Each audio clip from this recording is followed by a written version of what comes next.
Before the next business, I have a short statement to make.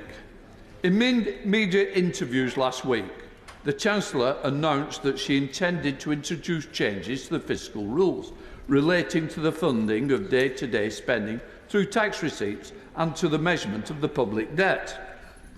These are major new policy announcements with significant and wide-ranging implications for the government's fiscal policy and for the public finances. It is evident to me they should therefore have been made in the first instance in this House and not to the world's media.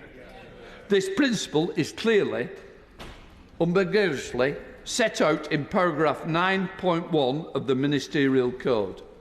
While this can hardly be described as a leak, the Chancellor herself gave interviews on the record and on camera. The premature disclosure of the contents of the budget has always been regarded as supreme discourtesy to the House. Indeed, I still regard it as such. I am very, very disappointed that the Chancellor expects the House to wait nearly a full week to hear her repeat these announcements in the budget statement on Wednesday.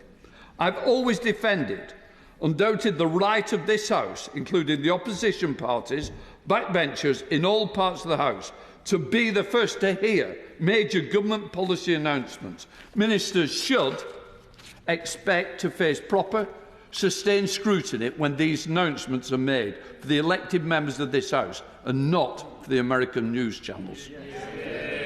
I can assure the government that it is still my firm view and that I will use the powers that I have to make sure the House is able to hold ministers to account.